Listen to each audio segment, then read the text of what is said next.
مسئلوں کو حل کرنے کے لیے اور ایسے جنگوں کو روکنے کے لیے وہ کام نہیں کر سکتا ہے. وہ اس لیے نہیں کام کر سکتا ہے کہ وہ ویٹو پاور ادھر ہے, وہ بیکار ہو گیا. بہرحال اسرائیل نے فلسطینی تنظیم حماس کی اول درجے کی قیادت کو نشانہ بنایا اور بظاہر تو اس میں وہ کامیاب بھی ہے اور اب تک فلسطینی تنظیم کو سب سے بڑا نقصان اٹھانا پڑا. لیکن اسرائیلی فوج نے لبنان کے دارالحکومت بیروت میں فلسطینی مزاحمتی تنظیم حماس کے دفتر پر ڈرون حملہ کیا. امریکہ نے ایران میں ہونے والے دھماکوں میں ملوث ہونے کی خبروں کی تردید کر دی ہے. ترجمان محکمہ خارجہ میتھیو ملر نے واشنگٹن میں پریس بریفنگ کے دوران کہا ہے کہ وہ ایران کے دھماکوں میں امریکہ کو ذمہ دار ٹھہرانے کے دعووں کو مسترد کرتے ہیں. اور خالد مشال جو ہیں وہ دمشق سے نکل کے پھر مختلف جگہوں پہ آئے, پھر استنبول ترکی چلے گئے, کچھ ترکی میں کچھ عرصہ قیام کیا. یہ بھی ان کے ساتھ ہی جا کے ترکی میں قیام پذیر ہو گئے.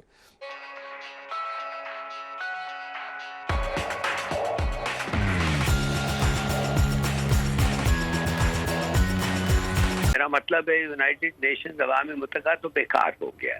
وہ عوام, وہ ہمارے دنیا کو اس پیس اور سیکیورٹی جو انہوں نے وعدہ کیا وہ نہیں ہو سکتا. اب ساتھ ساتھ ایک اور فینومینا ہم دیکھ رہے ہیں. وہ کیا ہے؟ وہ یہ ہے کہ ایک تگڑا پاور امریکہ وہ اپنے پٹھو کو کہتا ہے کہ جتنا ہتھیار تمہیں چاہیے ہم تمہیں دے دیں گے, جتنے پیسے چاہیے ہم تمہیں دے دیں گے, ہم تمہارے کو نہیں چھوڑیں گے. ارے بھائی ارے سوچو تو صحیح, وہ کیا رہا ہے یہ جو نیتن یاہو ہے؟ یہ تو گریٹر اسرائیل بنانا چاہتا ہے. یہ ویسٹ بینک, غزہ, یہ سب ختم کر کے مصر کے اندر جانا چاہتا ہے.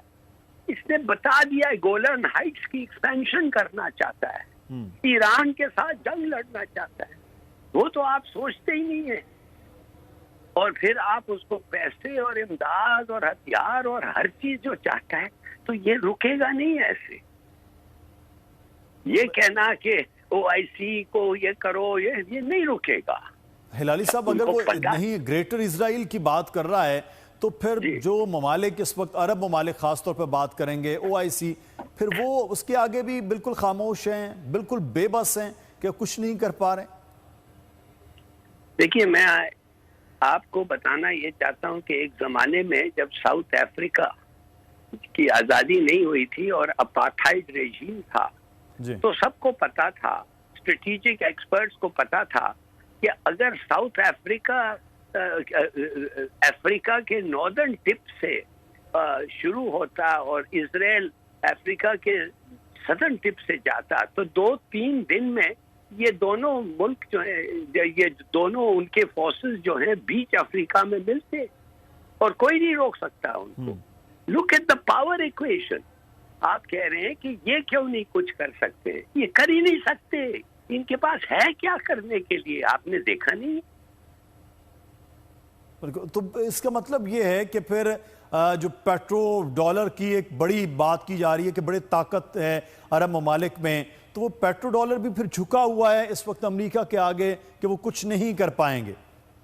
دیکھیے یہ چیزیں ہیں جو سینکشنز آپ امپوز کر سکتے, اس سے کچھ فرق پڑے گا, اس لیے کہ یورپ کو تکلیف ہوگی, امریکہ کو تو کوئی تکلیف نہیں ہوگی نا. امریکہ تو خود کفیل ہے آئل پہ, اور اسرائیل کو اگر امریکہ وہ جا کے لے لے گا آئل جدھر بھی پڑا ہوا ہے, وہ کیپچر کر دیں گے, اس کو لے لیں گے, جیسے عراق میں انہوں نے کیا تھا. عراق کا جنگ, عراق کے اوپر جو 1 ملین لوگ مارے گئے اور جو جنگ ہوا ہے اور جو صدام کے ساتھ جو ہوا ہے وہ کس کے پیسے سے ہوا ہے؟ وہ عراقی پیسے سے ہوا ہے. عراقی تیل انہوں نے لیے, بیچے, استعمال کیا اور جنگ لڑا. بتایا جا رہا ہے کہ حماس کے سینئر رہنما شہید ہو گئے. انا للہ و انا الیہ راجعون. اسرائیلی ڈرون حملہ جو ہے وہ جنوبی بیروت میں واقع حماس کے دفتر میں کیا گیا اور حملے کے نتیجے میں عمارت کو نقصان پہنچا, متعدد گاڑیوں کو آگ لگ گئی. تو حملے میں حماس کے سینئر رہنما پولیٹیکل آفس کے نائب جو ہے وہ 2 ساتھیوں سمیت شہید ہو گئے. اب ان کے متعلق بتایا جا رہا ہے کہ وہ کچھ ملاقاتیں وہاں پہ کر رہے تھے. بہرحال ان لوگوں کا ان منصوبہ سازوں میں شمار کیا جاتا تھا کہ جن کو اسرائیل کی وہ پہلی ہٹ لسٹ میں تھے, تو یعنی ان کو اسرائیل کے حساب سے آپ دیکھیں تو ان کی بہت بڑی کامیابی ہے. تو حماس کے سیاسی بیورو کے رکن نے کہا ہے کہ حماس رہنماؤں کا قتل جو ہے غاصب اسرائیل کا بزدلانہ قدم ہے اور اسرائیلی قتل عام فلسطینیوں کے عزم اور استقامت کو توڑنے اور جرأت مندانہ مزاحمت کو کمزور کرنے میں کامیاب نہیں ہوگا. اور انہوں نے یہ بھی کہا کہ ایک شہادت یا دو شہادتوں سے ہمیں کوئی فرق نہیں پڑتا، خلا تو پر ہوگا، کوئی افراتفری نہیں ہے۔ تو حماس رہنما جو ہے ان کے قتل پر رد عمل دیتے ہوئے ایران کا کہنا ہے کہ حماس رہنماؤں کا قتل جو ہے اسرائیل کے خلاف مزید مزاحمت بڑھائے گا، اور لیبنان میں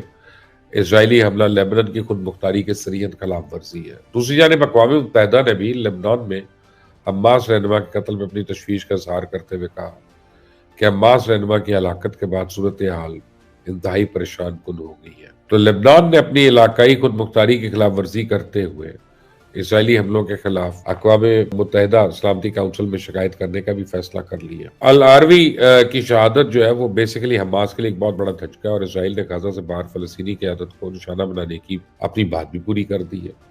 تو اس واقعے میں سب سے پہلے تو اس بات کو دیکھنا چاہیے کہ آیا اس کارروائی میں لبنانی حکومت ملوث ہے یا نہیں، کیونکہ حزب اللہ پورے لبنان کو تو کنٹرول نہیں کرتی، اور وہ اسرائیل کے سرحدی علاقوں کے ساتھ ساتھ لبنانی پٹی میں اپنی حکومت قائم کیے ہوئے ہیں، جبکہ دوسری جانب لبنیز حکومت کا اسرائیلی کارروائی کے اوپر رد عمل بڑا کمزور ہے۔ اور اقوام متحدہ میں شکایت کرنے سے اسرائیل کو کیا فرق پڑے گا؟ یہاں تو پوری کی پوری قراردادیں جو ہے منظور ہوئے نہ ہوئے اس کو رتی برابر فرق نہیں ہے۔ درمیان میں انڈونیشیا، ملائیشیا ادھر ادھر کی کوشش کی انہوں نے جانے کی، لیکن یہ کہ الٹیمیٹلی یہ ترکی اور ترکی کے ساتھ ساتھ لیبنان، یعنی یہ کنٹرول، ان کا جو کنٹرول تھا، یعنی جو ان کے ماتحت علاقہ تھا وہ تھا جو مغربی کنارہ ہے، یہ مغربی کنارے میں حماس کے انچارج تھے، لیکن ان کا قیام بیروت، ترکی اور باہر ہوتا تھا، اس لیے کیونکہ وہاں پہ محمود عباس کے ساتھ حماس کا کوئی مسئلہ نہ کھڑا ہو۔ تو ایک بڑی ان کی انڈرسٹینڈنگ تھی، محمود عباس ان سے کہتے تھے کہ آپ یہاں نہ آئیں، تو پھر یہ نہیں آتے تھے، کہتے تھے کہ میں باہر ہی ٹھیک ہوں، لیکن میرا جو اسی لیے حماس بہت زیادہ فعال نہیں ہوتی تھی۔ مطلب ایک خاموش انڈرسٹینڈنگ ایسے بنی ہوئی تھی کہ کبھی حماس اور فلسطینی اتھارٹی کی آپس میں لڑائی نہیں ہوئی مغربی کنارے میں، کیونکہ وہ وہاں پہ انچارج حماس نے ایک ایسی شخصیت کو بنایا جو محمود عباس کے قریب تھے، تو ایک طرح سے خاموش صلح بھی ہو گئی۔ اب جناب کیا ہوا کہ یہ جو ہیں یہ، لیکن یہ اس کے بعد 2014 میں یہ کہا گیا کہ یہ 3 لوگوں کا جو قتل ہوا ہے اس میں ان کا ہاتھ ہے، اور اس سے پہلے بھی کافی، اور یہ 7 اکتوبر کے معاملے میں یہ وانٹیڈ، اور اچھا امریکہ نے اس کے بعد اگر ہم دکھائیں تو 5 ملین جو ہے وہ انہوں نے ڈالرز ان کے سر کی قیمت رکھی ہوئی تھی، اور وہ جو ہے وہ ان کی ویب سائٹ کے اوپر ان کا پورا 5 ملین ڈالرز جو ہے وہ ان کے رکھے ہوئے تھے، ان کے سر کی قیمت رکھی ہوئی تھی۔ اچھا اس کے بعد یہ ہوا کہ وہ جو ہے وہ یہ کل ان کو وہاں پہ نشانہ بنایا گیا، شہید ہو گئے۔ اچھا اور اس میں اب طریقہ یہ ہے کہ یہ وہی بات ہے کہ جو اسرائیل کافی دنوں سے کہہ رہا تھا کہ جہاں پر بھی دنیا میں لوگ ہوں گے ہم انہیں نشانہ بنائیں گے، اور چاہے وہ ترکی میں ہوں، چاہے وہ لبنان میں ہوں، چاہے وہ قطر میں ہوں، چاہے وہ کسی اور ملک میں ہوں۔ اب اسرائیل نے اس کی ذمہ داری قبول نہیں کی، لیکن ہر ایک کو پتہ ہے کہ اسرائیل نے کی ہے، ٹھیک ہے، مطلب ذمہ داری قبول نہیں کی، لیکن اب انتظار ہو رہا ہے کہ سید حسن نصر اللہ کا خطاب کس وقت ہوتا ہے۔ میں گفتگو کر رہا ہوں تو ان کے خطاب کا انتظار ہو رہا ہے۔ میں نے وہاں چیک کیا کہ کیا خطاب آج ہوگا، تو جو آخری اطلاعات تھیں انہوں نے کہا جی خطاب کچھ دیر میں ہوگا، تھوڑا سا ڈیلے شاید ہو جائے لیکن سید حسن نصر اللہ خطاب کریں گے۔ اب یہاں پہ سوال یہ پیدا ہو رہا ہے کہ کیا یہ، کیونکہ ابھی تک تو حزب اللہ اور جو اسرائیل کی فوج ہے ان کی لیبنان کی سرحدوں پہ جھڑپیں ہو رہی تھیں کافی دنوں سے، اور وہ جنگ ایکسیلیٹ نہیں ہو رہی تھی، لیکن یہ جو حملہ ہوا ہے یہ بیروت میں ہوا ہے۔ بیروت جو ہے وہ بیروت یعنی لبنان کے دارالحکومت میں اور اس کے مضافات میں یہ داہیہ کا علاقہ ہے جہاں پہ حزب اللہ کا زیادہ ہولڈ ہے، تو وہاں جو روڈ جاتی ہے داہیہ کی طرف وہاں پہ ایک اپارٹمنٹ کے اوپر یہ اسٹرائک ہوئی ہے۔